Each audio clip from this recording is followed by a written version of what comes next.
Alright guys, you've been asking for it, so here I am to provide. Let's get into this Altergeist guide. Not just for new players, but for extremely high levels of play too. This deck is actually more complicated than you might think. In fact, I'd say this deck is a bit different than most other decks in the game. The way it functions and the way its game plan works, in my opinion, can't really be compared directly to any other archetype in the game. So, we have to talk about the combos of the deck first. The first combo of the deck we have to talk about requires pretty much any hand, so what you're going to want to do is set 3 back row and pass. Nah, I'm just playing. You really thought I was about to trickstar the shit again, huh? Nah, bro. This deck is actually really complicated. So sit down, get a drink, get a snack. If you're a broke boy, just say so. Because you're about to be given the Altergeist Masterclass.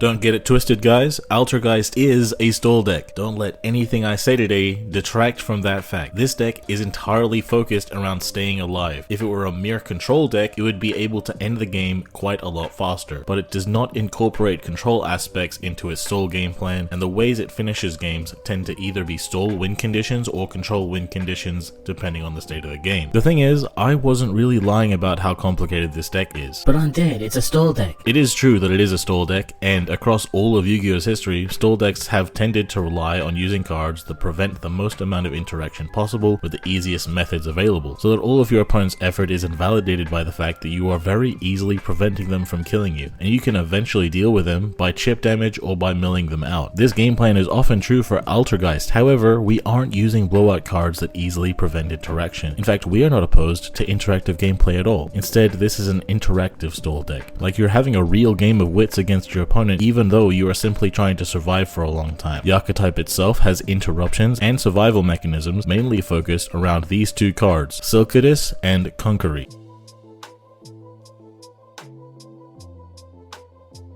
Silkidus, also known as Silk, can quick effect return any other Altergeist card to the hand to bounce any card your opponent controls to their hand. You can do this to remove their cards on your turn or their turn as long as you have another Altergeist card. And keep in mind that it bounces Altergeist card, not just Altergeist monsters. So you could also return a face-up Altergeist trap to your hand as a quickie, even if that Altergeist card happens to be a normal trap that is currently in the process of resolving. Bouncing the opponent's cards in the middle of their plays or whenever they go to attack you is pretty similar to compulsory evacuation device. So you can use it exactly the same way, but there are more benefits to this card that make it more than just a compulse that will be easier to understand the more we talk about more cards. If your opponent's monster is attacking while you control a face-up Altergeist card, you can special summon Conkery, also known as Kunk, to the hand to negate that attack. And this effect resolves in the hand, meaning that this effect can't be negated by effects that only negate monsters on the field, making this card more likely to work around certain interruptions. But when it is special summoned, it has another effect to target a face-up card the opponent controls and negate that card's effects while both it and this card are on the field. Generally speaking, because of the fact that Altergeist monsters have pretty small stats, we are going to be very heavily reliant on this guy to negate the opponent's attacks for the majority of the game. And we always want to make sure we can get him back to the hand whenever we need to in order to help it dodge detrimental forms of removal. Because if it gets into the grave, it might be difficult to get back into our hand, and if it's banished, it's pretty much impossible to get back. But thankfully, we are planning to summon this guy to negate things while we also have a Silk on the field,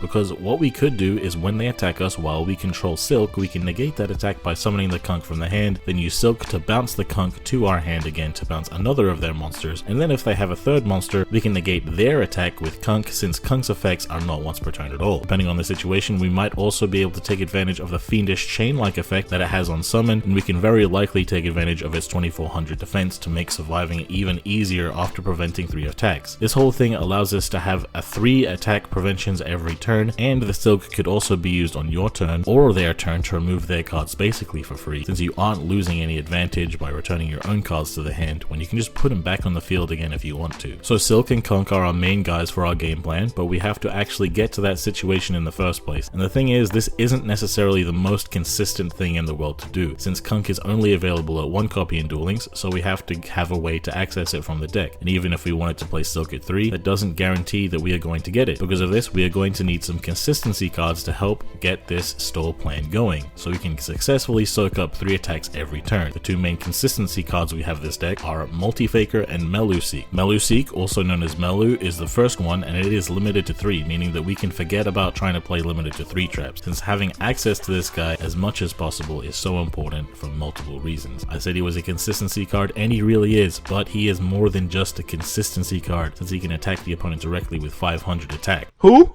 cares? I know that doesn't sound like much, but when we are stalling and preventing the opponent from attacking, this is actually one of our main win conditions, being able to gradually lower their life points to make it easier to attack for game when we finally have enough advantage to make big link monsters. But also putting your opponent on a time clock with this guy can put them in a really tough position where they might be forced to act in a way that they ordinarily wouldn't want to. But when he does damage, he can also target a card the opponent controls and send it to the grave. So it isn't just a way to deal gradual damage, it can also help you to clear the opponent's field for more attacks, or to make your stall game easier. The fact that this is somewhat of a win condition and a way to break the opponent's board as a simple normal summonable level 1 is pretty funny to me, but that isn't even all that he does. Like I said, he is a consistency card. If Melu is sent from field to grave, it can search any Altergeist monster. It being a level 1 and a spellcaster, we could normal summon it and then link it off into Linkaribo or Artemis in order to trigger that search. So we could search whatever Altergeist monster we need to help us either set up our triple attack prevention or to help us survive until the next turn, or to help us search for whatever we need for whatever state in the game we happen to be in. The thing is, even though the triple attack prevention that you get from Silk and Kunk is the main game plan of this deck, it does actually take us a little while to set it up, depending on our hand and depending on how much pressure the opponent puts onto us. Basically, until we can set up that game state, we are in survival mode. That means that rather than trying to set up our game plan, our mindset has to be entirely within doing whatever we can to survive. That means that we have to keep both our card advantage and our life points at equal levels of importance in our mind, because if we run out of life points we lose the game, but if we run out of card advantage then it doesn't matter if we can survive because there will be nothing we can do anyway. All of the cards in this deck interact with each other in a way that can help us to survive. We just have to be smart about the way that we do it. What Melu searches for you is going to depend on what way you think is best to help you survive. By linking it off into Linkaribo though, we are getting a guaranteed way to help fend off an attack right away, because Linkaribo contributes itself in response to an opponent's attack to reduce that monster's attack to 0 for the turn. So without even the Melu search going off, you're already getting a small level of survivability from there. But often a Linkaribo could search for a Kunk for you to negate an attack, or more likely it could search for a Multi-Faker. Multi-Faker, also known as Faker, is what some people might consider the heart and soul of the deck, kind of like a Salamangreat Gazelle for the deck. This is because Multi-Faker is the best card to help you set up your game plan in general. That's because if you activate a trap card, on resolution of the trap you can trigger the Faker in your hand to special summon itself from the hand, and then if it is special summoned, it can special summon any Altergeist monster from your deck. In that turn, you are locked into only special summoning Altergeist monsters. That isn't so big of a deal because we are mainly planning to use this on the opponent's turn after using a trap. I do want to point out a couple of things real quick in regards to this card's ruling, that being the wording that it can trigger if you activate a trap card. The fact that it says the word activate gives it a couple of key weaknesses, because a trap activation and a trap effect are two separate things. The activation of a trap in layman's terms can be seen as the act of a trap appearing face up on the field. The effect of a trap is what the trap does while it's face up. That could be the effect that it is put onto the chain as soon as the card is activated, or in the case of a continuous trap or a trap with a grave effect, it could be the ignition effect of those kinds of traps. So if you have a continuous trap, Faker will only trigger when the trap itself is flipped up, not when you try to use that effect. And if you have a trap with a grave effect, using its grave effect also won't trigger Faker, and if you flip up a trap and the opponent negates the activation rather than the effect, then the activation will be counted as having never occurred, so Faker will not be able to activate. It is important to keep these things in mind when you are dueling and when you are deck building, so you don't screw yourself over. Back to Multi-Faker's actual effect though, that it summons itself from hand and then on summon will summon another Altergeist from the deck. Why this is so helpful for surviving and also for setting up your game plan is of course that you could use this to summon a Silk from the deck, and then you could return the Faker itself to your hand to interrupt the opponent, while also setting you up to be able to use the Faker again on subsequent turns. And what's better, if you already have a Silk on board, then when you summon this you could summon a Kunk from the deck, so the Silk can return the Kunk to your hand, and from the next turn onwards you will have established your infinite survival game plan. Like we talked about before, once you have Silk and Kunk set up, you are going to be preventing 3 attacks every turn, and in the long game Multi-Faker is a great way to help you access that. If you just start out with a Multi-Faker and a trap, then the trap can interrupt the opponent, trigger the Faker, and the Faker will summon Silk from the deck, and Silk can interrupt them again by returning the Faker, giving you survivability. And then on another turn you can use another another trap to summon Faker again to get that conk for you, and you will be in the right position to start preventing 3 attacks for free every turn. If you only have a Meluseek and a trap, then you can summon the Meluseek, link it off into Linkuriboh, triggering the Meluseek to search multi-Faker, so that you can do this exact same thing with the added layer of protection being Linkuriboh. It's even better if you have multiple pieces though, like if you have a Silkidus and a multi-Faker and a trap in hand, then you can speed up your process by normal summoning the Silk, and when you use your trap you can summon the Faker, which summons the Kunk, and you're in there like swimwear. Similarly, if you already have a Kunk in hand with either of multi-Faker or Meluseek, then once you summon the Silk from the deck with your Faker, then you will already have your setup. If you have both a multi-Faker and a Meluseek, you can pretty much do exactly that by having the Melu search the Kunk instead of the Faker, since you'll already have the Faker to summon Silk from the deck. These are almost all of the ways to get your early game going. However, pretty much all of them get stronger if you also use the archetype's trap card, Altergeist Manifestation, also known as Mani. This is a normal trap that when it activates targets an Altergeist in the grave and summons it in attack position, and then it equips itself to that monster. Since it's a trap, it can of course trigger your multi-Faker, but it also has a few other cool interactions. If you have it alongside Meluseek, then you can summon your Meluseek, link it off into Linkuriboh, and search for your multi-Faker. Then on the opponent's turn, you could use the manifestation to revive your Meluseek, which would then trigger your Faker to summon itself from the hand, and then to summon a Silk from the deck, and from there you could use Silk's effect to return your manifestation to the hand to interrupt the opponent, and manifestation leaving the field this way will cause the Melu to die, triggering its effect to search a Kunk, and then you will have your setup this way. This is the best way to go up that setup play if you want to grind more with that copy of manifestation. If you have a manifestation alongside a Silkidus, it actually forms another sort of infinite loop, that being something you can do every turn that doesn't cause you to lose any cards. So you could revive the Silk using manifestation, then you can use the Silk to bounce your manifestation and one of their cards to the hand, and by removing manifestation from the field you will also be killing your own Silk, but you can set the manifestation again to revive Silk again and do the same thing for the next turn, meaning that you basically have a compulsory evacuation device every single turn. All of these different ways to survive and get your setup going to eventually make it super easy to survive every turn work together to form your overall game plan of being in survival mode, doing everything you can to stay alive, and then going into what I would call your resource loop mode, where you already have your Silkidus and Kunkri to keep you alive by preventing 3 attacks every turn. And what's so important about that is that since only 2 cards are facilitating your main method of survival in a way that doesn't make you lose any cards, since you get to keep all the cards involved, all of the rest of your cards no longer need to care about helping you survive, since that's already handled. The rest of your cards could instead be used to interrupt the opponent or to help you gradually gain card advantage in the duel. At this point, Meluseek probably doesn't need to search anymore, so it might be best just to attack directly with it over and over to remove their cards every turn. And every turn you're going to be surviving using the same cards, drawing a new card every turn that you might not even need to use since you already have your setup, and eventually once you have gained enough card and board advantage you can just win the game. That's the general theory of how this deck wants to play, and in this context some of your other cards can change focus. At this point, Silkidus and Kunkri are doing what they've always wanted to do, loop each other into nearly infinite survivability. Meluseek changes from a consistency card into a win condition. Now multi-Faker isn't here to set up your game plan anymore, however, if the opponent has a way to blow you out of your attack prevention loop, the Faker can help you to recover from that if you have a trap to trigger it by summoning another copy of Silk from the deck. Manifestation in the early game has a way to help you survive and a way to help you set up your game plan, but in resource loop mode it can be a way to help you gradually strengthen your board, because if you want to use one of your valuable board pieces like Silk as link material, you can always bring it back with a manifestation so you can keep your attack prevention loop going. And you could potentially do that again if the Silk is sent from field to grave, for example for a link summon. It also has a great effect to add an Altergeist trap like the manifestation from the grave back to the hand, so you can use it again, so you can gradually build up a board of link monsters while also maintaining your attack prevention loop.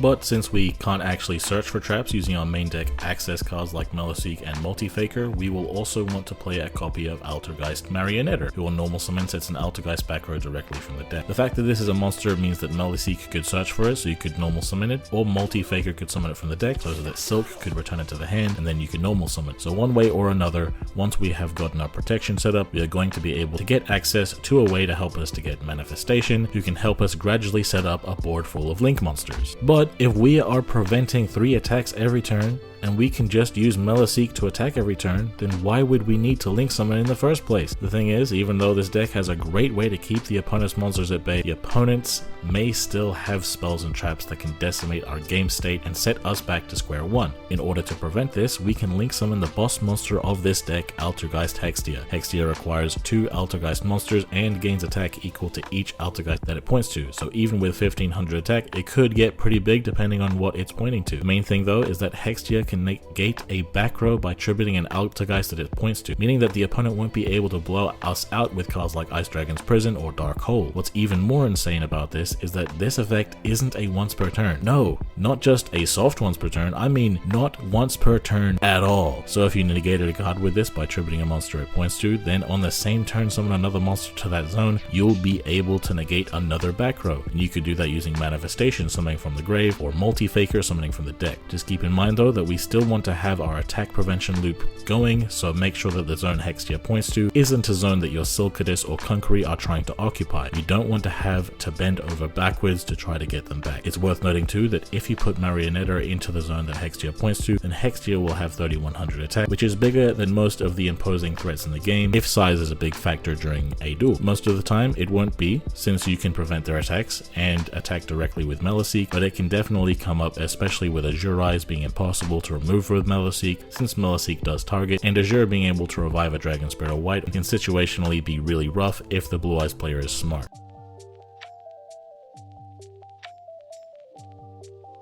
I've pretty much gone over the general game plan of the deck already, but there is still much to talk about that is very important. The first and most important thing we have to talk about when it comes to this deck is the fact that Multi-Faker requires a trap to activate in order to trigger its effect. We can technically search for a trap with Marionetta, so being able to do that, then link the Marionetta into Artemis so that we can revive it into it to trigger the Faker is definitely a relevant thing. However, focusing in on that strategy relies on us opening both Marionetta and Multi-Faker, so playing multiple Marionetta is often going to end up with its bricking, since much of the time we aren't going to have that Faker. We will sometimes, but we can't just rely on it. I believe we should still play 3 Manifestation, since it makes most opening hands stronger just by being there, and truly in the grind game we very well may end up needing all 3 for follow-up and link climbing. It can also banish itself from grave to add back another of itself from grave into the hand in a pinch. Even with that though, we are not guaranteed to be able to use it if we don't have a way to get an Altergeist into our grave, or if we do but the opponent uses DD Crow on it. It is so important for our setup and survivability that we be able to trigger Multi-Faker, so we need to keep a bunch of things in mind to optimize our ease of access to Multi-Faker's effect. Because of this, we are going to need to play some amount of generic traps in our deck. There are 2 important things you have to keep in mind when deciding what traps you are going to use in this deck, and the most important of these 2 is that it has to be a trap that is easy to activate, so we can guarantee our Multi-Faker's effect. What I mean by easy is that it doesn't have too heavy of a requirement for us to be able to activate it. Needle Sealing requires 4 monsters to be on the field in order for us to activate it. That might happen against super monster heavy spam decks, but that isn't going to happen in the early game against the majority of decks. And even in those monster spam decks, there is a potential that they can either negate it, play through it, or play around it in some way. Warning Point, on the other hand, simply requires the opponent to summon any monster at all, and we can flip this bad boy up, letting us use our Multi-Faker. In contrast to Needle Sealing, which may never happen in the early game, Warning Point is literally always going to happen. The point of Yu-Gi-Oh! Is summoning monsters, bro. People have to summon monsters at some point, so Warning Point is going to be able to activate pretty much 100% of duels. The second thing we have to keep in mind is that our traps have to actually be impactful within themselves. Sure, if we just flip up a Jar of Greed to draw a card, it will trigger our Multi-Faker, but drawing a card on the opponent's turn may not be enough, since the 1 interruption that Silk provides may not be enough to slow down the opponent. We will most likely need our traps to interrupt the opponent to make up for the fact that we don't actually put up many interruptions inherently. To help you make the decision for what traps you should play in your Altergeist deck, I'm going to show you a group of traps that I believe you shouldn't play and why you shouldn't play them, and then I'm going to show you a group of traps that you could play profitably, and then I'll even include budget options for traps you could play. For the traps you shouldn't use: Needle Sealing, Paleozoic Dynamiscus, Ballista Squad, Raigeki Braid, Karma Cut, Treacherous Trap Hole, and any battle trap. Needle Sealing I pretty much already explained. Dynamiscus though is pretty popular in this deck, considering that this card comes in the same box as the Altergeist card. And if you are low on traps, I would say that I am not against you playing this if you have no other option. However, I will show a version of this deck that doesn't need any traps that come from other boxes. But why do I think we shouldn't be playing this card? Well, it targets any face-up card on the field and banishes that card and makes you discard a card. Banishing monsters in the middle of the opponent's plays is often an incredibly powerful interruption. However, the fact that this card makes you discard a card as a part of its effect is often something that is too costly for this deck. Often this card is going to put you in a situation where you would either rather not activate it so that you don't discard a card that you need to be in your hand, or it puts you in a situation where you keep another trap in your hand that you would have preferred to set. It can work out regardless, but playing a card it can put you in awkward positions like that is not worth the power of the interruption that it provides from this deck. Since this deck is so vulnerable in the early game, and since Karma Cut and Raigeki Break are so similar to this card, everything I just said also applies to them too. Ballista Squad isn't in as bad of a position since it doesn't force you into rough situations, and it can also help you to trigger the floating effects of Meliseek and Silkidus during the opponent's turn while interrupting them or breaking their board. If you have this card and no better options, I really am not that hard against you playing this card. However, it still costs 2 cards to get rid of 1 card, and sometimes you don't have a monster that you want to tribute to get rid of an opponent's monster, making this card dead on occasion. And if we are going to go -1 in card advantage, I would prefer for it to be easier to do, not relying on us having to tribute a monster. Treacherous Trap Hole might seem self-explanatory, since it turns itself off if there are any traps in the grave, meaning that this card shouldn't be played in trap decks. However, there is an argument that if you draw this in your opening hand and it is the first trap you get to activate, then that is such a huge amount of advantage that it's worth the risk of top decking it when it's dead, and that you are likely going to be okay with top decking bad cards since your engine is going to be giving you access to everything you need in the grind game anyway. This logic is not quite good enough for me. However, if it is good enough for you, then you still have to consider that this card must target 2 monsters. And there are going to be scenarios where you need to trigger Multi-Faker before they get a second monster on the field, and you don't want to be put in a spot where this makes you destroy your own monster to get rid of one of theirs. Battle traps as a whole only serve to elongate the game, as opponents can often recover from battle traps or resist them fairly easily, since they can only be triggered upon a monster's attack. The opponent will have their entire main phase to deal with your game state, and your battle trap won't be able to do anything to stop them. You might need to trigger Multi-Faker at a specific time during that combo, but you won't be able to because your battle traps can only be activated on attack declaration. Once you've set up your game plan of Silk and Kunk, these cards will also become almost completely dead since your opponents won't be getting attacks through that much anyway, if at all, so it would be better to play other traps that can prevent them from dismantling your game plan. On the other hand, the traps you should use: Warning Point, Paleozoic Canadia, Ring of Destruction, Bottomless Trap Hole, Breakthrough Skill, and Fiendish Chain. I talked about Warning Point already in contrast to Needle Ceiling. However, I do also want to bring up that if you do intend on investing on any main box traps, this should definitely be the one that you go for, as in terms of traps that aren't limited to 3, this is certainly the best of all of them. Negating a monster when it's summoned is great already, but the fact that it doesn't target helps your survivability greatly against this deck's biggest weakness, those being big monsters that Silk can't target. And the fact that this also prevents that monster from attacking and from being used as extra deck material makes this incredibly versatile, often ending some opponents' turns if used at the right time, and the fact that it is easy for this card to trigger Multi-Faker is obviously great too. Canadia is a bit of a funny one. Is Canadia really better than Dynamiscus? The argument could certainly be made that Dynamiscus is a better card because it has a better effect, but Canadia is the trap version of Book of Moon, arguably one of the best cards in this entire game, even if it isn't as mandatory in deck building as it used to be. In any other deck, you would prefer to play Book of Moon instead of Canadia, since they are functionally the same card, just a card that flips down monsters, but Book is a quick play, so it is more versatile, and it can target your own monsters too, which can have some benefits. The thing is though, this deck desperately needs its backer to be actual trap cards, so quick play spells can step aside, and Canadia fills most of the interruptive roles that Book of Moon fills, while being an easy to activate trap. As long as the opponent has a monster that isn't a link monster, you can use Canadia to flip it down, so it's a super easy way to trigger Multi-Faker and prevent the opponent's plays. But also, if you activate a trap card, you could revive this from the grave to help protect your life points in the early game. Do be careful with this though, since you don't want this to be on the field clogging it up when you need to have room for your Silkidus and Kunkery, and for your link plays as well. I would say this is probably the second best option you can use, as it is one of the few easy to activate traps that are both impactful and don't have to activate when the opponent's monster is summoned. Ring of Destruction, just like Canadia, also doesn't have to activate when a monster is summoned, but it targets to destroy a monster and then burns both players for half of that monster's attack power. Getting rid of the opponent's monsters rather than just flipping them down can sometimes be preferable, though I will say Canadia is a safe choice, since though burning the opponent with a ring is great, burning yourself might not be great if you are low on life points because of a difficult survival mode. That said, I am not against you playing this if you don't have better options. Bottomless Trap Hole destroys a monster with 1500 or more attack on summon, and then if it does, it banishes it. This getting rid of a monster might seem better than Warning Point, since Warning Point keeps the monster on the field, but Warning Point completely invalidates everything that the monster might be useful for on the field. It can't attack that turn, it can't use its effects that turn, and it can't be used as extra deck material that turn. And it doesn't target or destroy what it's affecting, meaning it can get around protecting effects like Leo Dancer and Chaos Max, while Bottomless Destroying means it won't bother indestructible monsters. But in cases other than those, if you don't have any better options, then this is not a bad card to play. It's nearly as easy to trigger as Warning Point, it's just that the specific stat requirement can be awkward against some decks. Breakthrough skill targets to negate a monster and can do it again on your own turn from the graveyard, so this is a way to gain additional value from a trap. The thing is though that the initial activation isn't as impactful as the other traps, since that monster can still be used for other things other than its effects. However, if you don't have any better options, this is just as easy to trigger as Canadia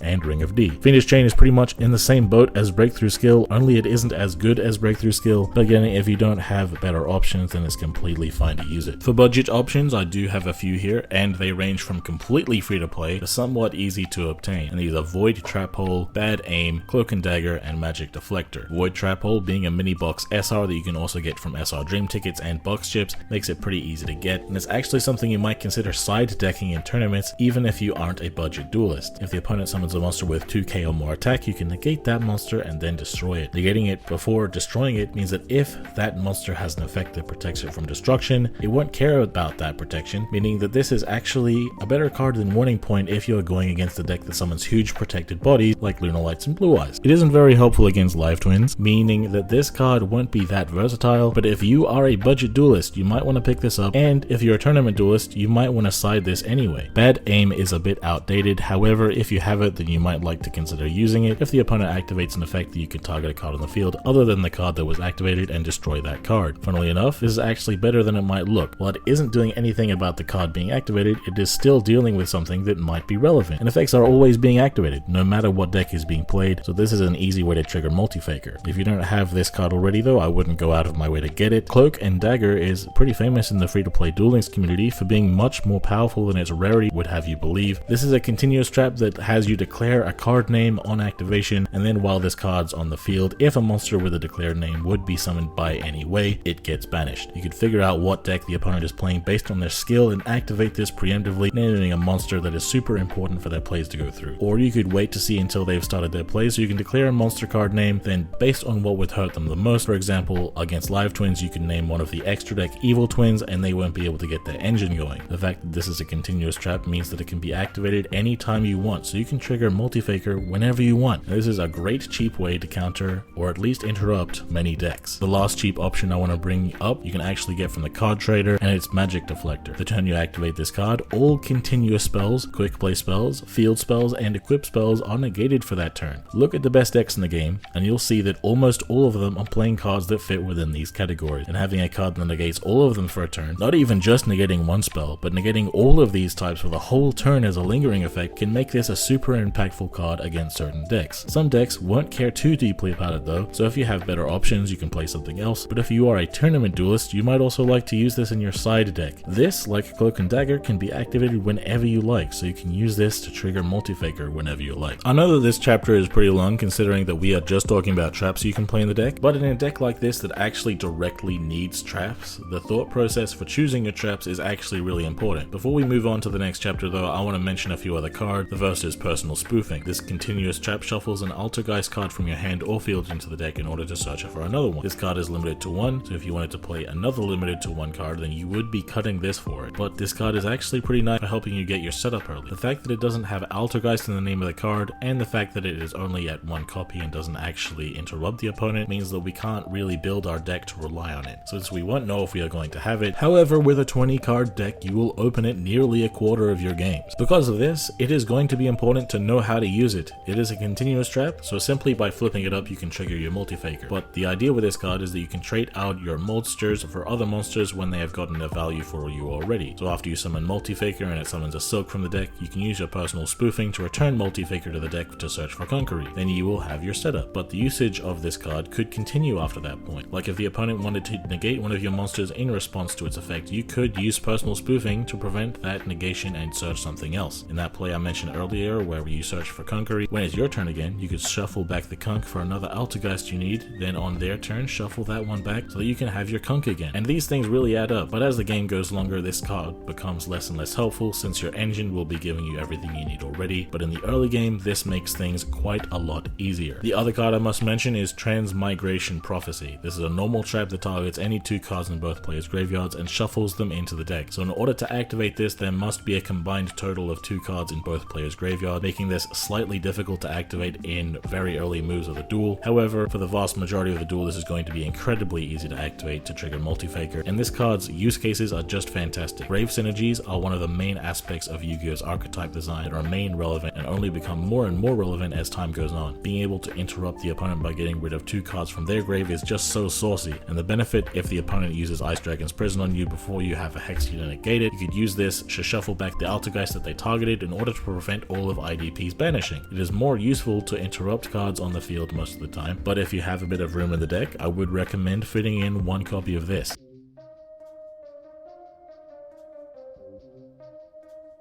I haven't talked about skills at all so far in the video, and that's really because, strictly speaking, Altergeist doesn't actually need a skill for its game plan. Because of that, there are a few valid options you could choose. The ones I'm going to talk about are Life Point Boost Alpha, Draw Sense Water, and Personal Spoofing. Yes, I know, I just talked about the card Personal Spoofing, but there's a skill for it too. Basically, the skill activates if you have an Altergeist Link monster in your extra monster zone. You can set the trap Personal Spoofing directly from your deck, but you can't link summon monsters that turn. Because of the way this is worded, you can't activate this the turn you summon your Altergeist Link monster. You can only use it the turn after. The big issue with that is if you are at that point in the duel where you feel comfortable enough to start link summoning, then you won't actually need the spoofing anymore since your engine is already going. Only when your engine is going can you really start link summoning, so this skill basically does nothing for you. That's kind of why most competitive Altergeist players prefer to use Life Point Boost Alpha to give more survivability, or Draw Sense Water to draw into Meloseek to either attack and remove cards in a pinch or to top deck into a starter when they need to recover. The most important thing though is that you use a character who is likely to piss off the opponent. What the hell does that have to do anything? Well, stall decks are really annoying to play against. Don't deny it. You know it's true. You know if you loaded up into ranked and you had to duel the same guy for 30 minutes just to lose, you'd be pretty pissed off. Even if you won, you'd feel like your time and energy has been wasted. The longer a duel goes, the more mental energy the opponent will have to use, and the more likely their emotional strength will go down. So basically, anything we can do to annoy them even further is likely to cause them to misplay. Whatever skill you want to use, be it Life Point Boost Alpha, Draw Sense Water, whatever ideas you might have, make sure it's on a character who you think is going to piss off your opponent. I'm using Yami Marek because of his tilty music and voice lines.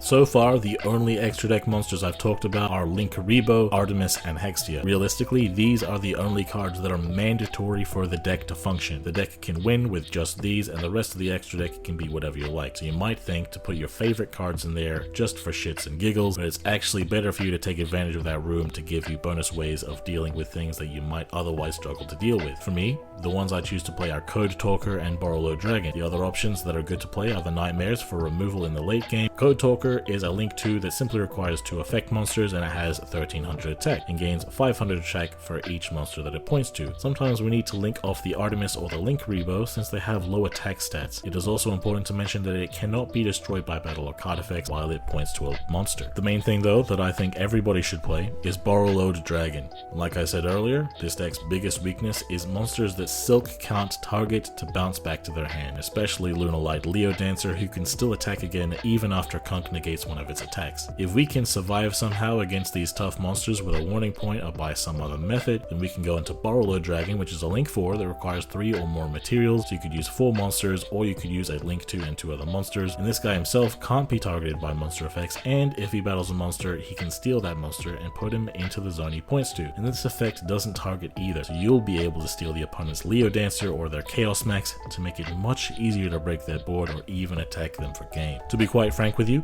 Konami wants us to believe that Altergeist Prime Banshee is the boss monster of Altergeist. You could literally play the deck without this card and it wouldn't make that big of a difference. Its effect is so mid because it special summons an Altergeist from the deck, but by the time you summon it, you already have access to everything you want anyway, so it's literally useless. The one good thing about it though is that if it's sent from the field to the graveyard, it adds an Altergeist back to hand. There may be scenarios in which you find it useful to link off a Hextia and another monster into this, then link this and another monster into another Hextia just to add something from the grave back. The thing is, once you have been in the resource loop mode long enough, you can do ridiculous things like that just to flex on the opponent. And me personally, I was lucky enough to pull a Prismatic Prime Banshee, so you better believe I'm gonna use that to flex on my opponents whenever I can. I never talked about the amount of Hextia you should play. I think that in a grind game you need to have at least 2, but realistically, games can get grindy enough that the third copy will come up. If you're trying to be optimal, you should play 3 of her. I don't play the Nightmares because I found through my testing that they never accomplished anything that the deck's engine couldn't inherently do. Really, you could call Meloseek a main deck Nightmare if you wanted to.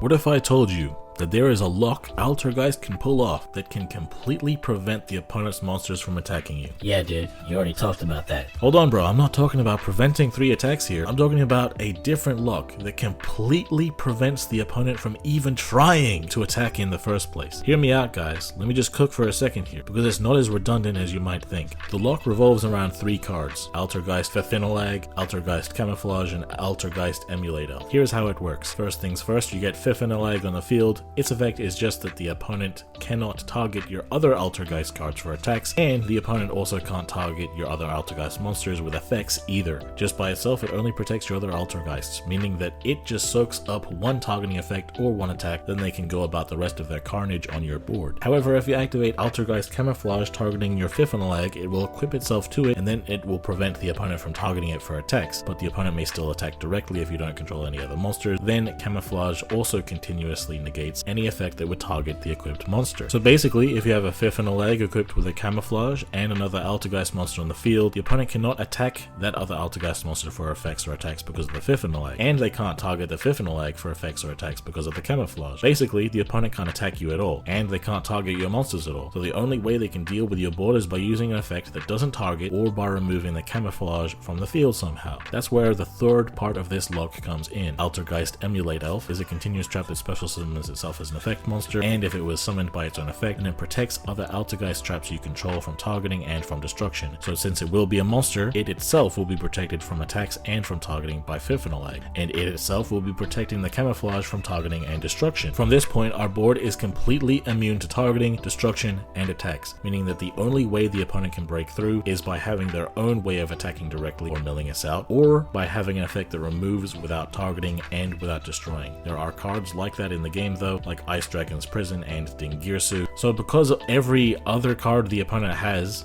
now been invalidated by our lock, we can use any of our other interruptions to prevent cards like those. Warning Point can prevent Dingirsu's removal effect, for example, and Hextia can negate cards like Ice Dragon's Prison. Since this deck has a really great searching, it won't be too difficult to gradually assemble each of these 3 cards, so we can play 1 copy of each so that we can have a plan against a deck like Lunalights, whose boss monster really invalidates our standard attack prevention game plan. Outright preventing the opponent from declaring attacks in the first place is the best way to deal with decks like that. And while this might not be the best strategy against all decks, it is certainly the best strategy against decks like those. So it is worth side decking these 3 cards in a tournament to set up this lock as an even better version of the resource loop mode. And if you are a budget duelist, you might actually like to have this as your main version of the deck, because it would actually make the deck cheaper.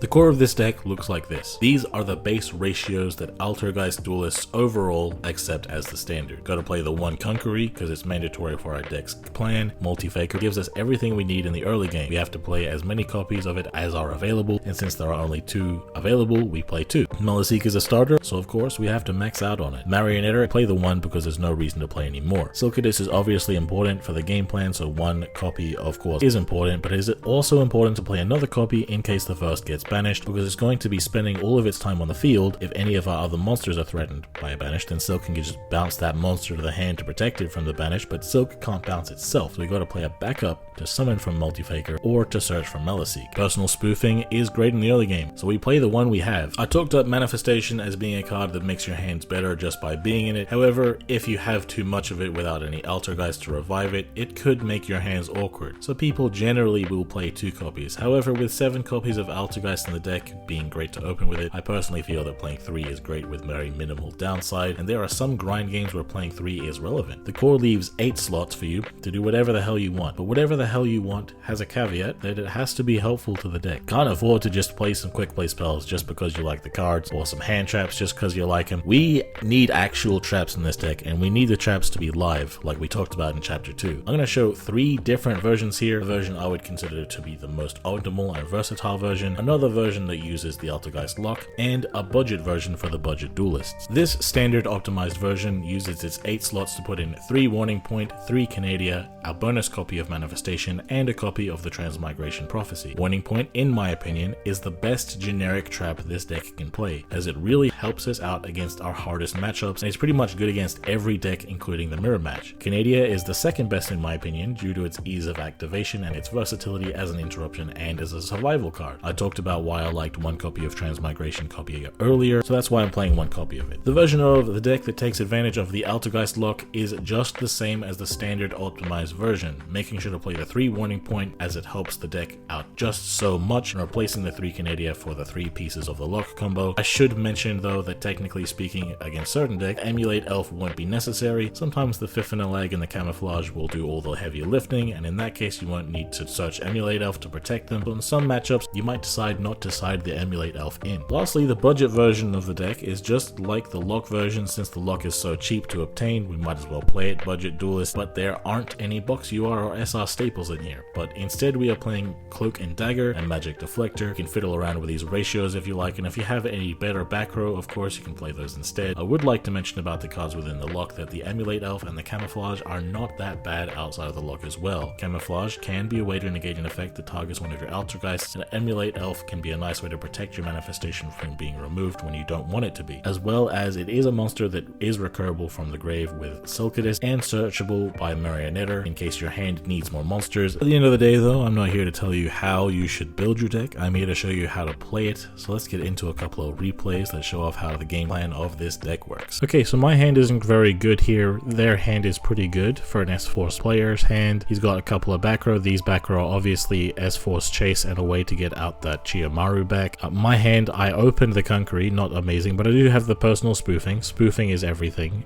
when you have another Altergeist with it, because you can always get the Multifaker. I have a Warning Point and a Manifestation, so that's nice. And I top deck the Marionetter, not the most amazing thing, but he's got a Showdown to summon his Chiyomaru from the hand, and yeah, I'm just going to put the Emulate Elf in the back row just to show how good the Emulate Elf is, Manifestation and the spoofing as well. And I'm going to link off so that I can have my Marionetter engrave so that he's not getting rid of my Marionetter, right? So the S-Force Chase, he controls 2. I only have 1 face-up card, so he's going to return my 1 face-up Artemis. Now that he has a Chase engrave, he can activate his Chiyomaru, return the Chiyomaru to the hand to summon the Gravitino, which is going to search his second copy of S-Force Chase. I got 3 set back row though, so I'm chilling. I'm right off bat, I'm going to activate the spoofing, get rid of the Conqueror, and because a trap was activated, I can summon my Multifaker, summon my Conqueror from the deck. It's a bit weird to summon a Conqueror from the deck. I just told you the whole video to summon a Silk from the deck. Conqueror's Fiendish Chain effect is actually kind of relevant here. I'm negating his Gravitino, because if a monster would leave my side of the field,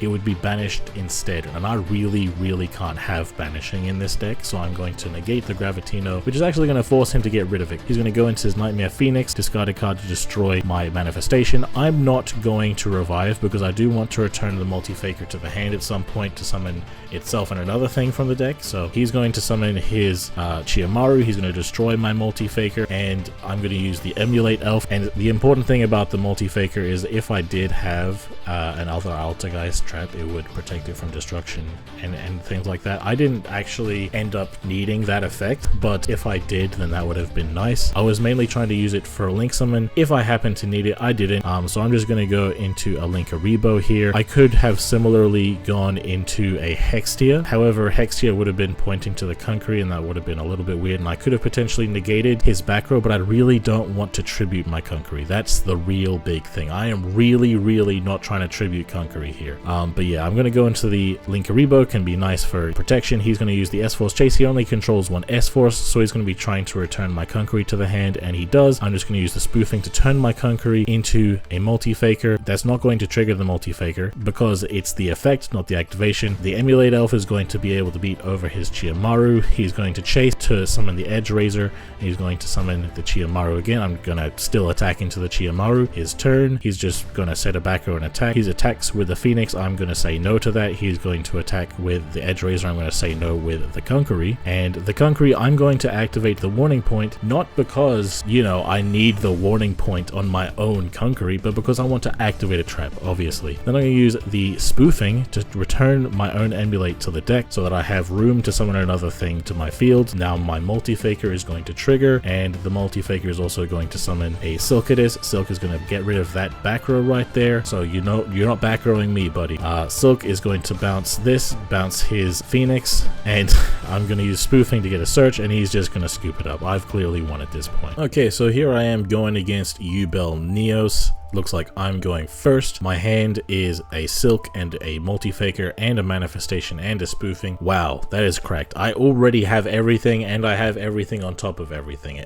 That's just how much everything I have. So I'm going to link off into the Artemis, and of course I can revive the Silk with the Mani, and I can trigger the multi-faker. Multi-faker is going to summon the Kunk, and what I could have potentially waited to do such a thing until he had summoned Yubel the Ultimate Nightmare. I didn't see the point in it because I was going to negate its attack anyway. But yeah, instead of going into Ultimate Nightmare, he just stays with the Terra Incarnate, which is kind of interesting, because he actually kind of would like that end phase destroy everything on the field, considering I have a full field of 4 monsters. That's kind of a cool idea. So that's what he's going for here. He's going to use his Miracle Contact though, get out his Kluger, and he's not going to attack because he's actually trying to destroy everything. But before he can do that, I'm going to use my spoofing, which is going to put back my Kunk, get back my Kunk. Silk is going to get rid of his Terra Incarnate so he can't destroy everything, and Silk is going to return the manifestation to get rid of his Kluger, which of course he has to chain his Super Poly to get rid of my Artemis, obviously, because Artemis is such a big deal, and he also wants to, you know, not have his bounce be nothing. But now he basically has a vanilla, and I can do anything I want, so I'm going to get myself a Meliseek using my spoofing. I'm going to normal summon that spoofing,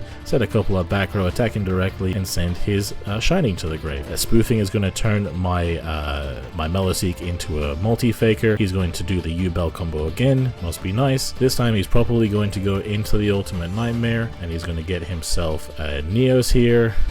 He's going to do nothing, but I have a manifestation, bring back the Silk. Multi-Faker is going to be changed, summon itself, also summon another Melu. Silk is going to bounce that back row, and then on my turn, Spoofing is going to put the Multi-Faker back to get me a Marionetter. I'm going to link both of these two off into a Hextia. Now I can negate whatever back row that I returned to the hand. I can also negate fusion spells if I want, but I'm going to be able to get back my Mani as well. Keep in mind, I'm also choosing not to get a search for Meliseek because I don't need it anymore. But yeah, my Marionetter is going to set the manifestation. Marionetter is going to send itself to the grave. I didn't talk about this in the video. Marionetter can send an Altergeist you control to the grave to revive an Altergeist, and I just wanted to get the Silk back as soon as possible. So that's basically what I did. I'm not attacking because that would be a very silly thing to do, and it's his draw phase. He's going to summon his Neos. I'm going to use Warning Point so we can't fuse with it. He's going to still be able to search another Neos, and he's going to try to attack. I'm going to negate that with a Kunk, and Kunk is going to also be bounced back to the hand to get rid of one of his back row. I'm okay with him having a second because I can always negate it with a Hextia. And it's my turn again. Manifestation is going to bring back a Meliseek. I'm going to normal summon another Meliseek, get rid of that back row with attacking. Silk is going to bounce my Meliseek that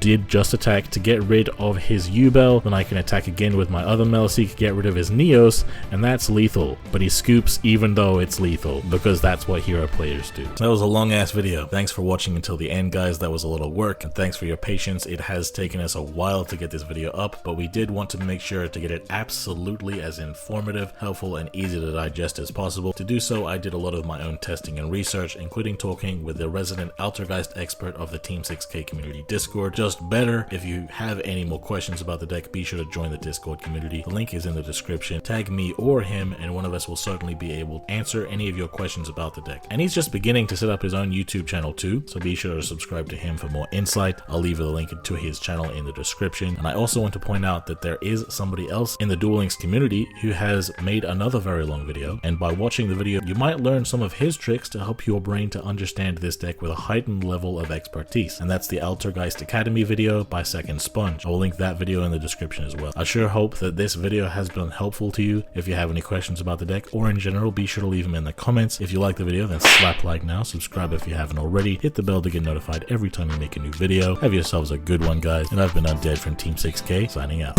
Hey, why they gotta hate on me? I done got me 250,000 views and they still saying they low key. They ain't wanna come work with the kid, but I'm flexing with Zay on beats. How they ask for a spot at the gym, but they leave all the weight on me. I don't ask them to wait on me. They would ask where they gon' be with a song if they wanted the weatherman. I ain't ask them to pay no fees. She was homeless and needed a spot. I ain't ask her to pay no lease. I ain't ask her to say no please. I ain't ask her to make no cheese. Scream fake but it ain't on me. Got clean so it ain't no streets. Why green if it ain't no keeps? Brought cream so it ain't no beef. My team say it ain't no chief. My demon they hang on me. They seemingly ain't no peace. I seen him, he ain't no beast. For real.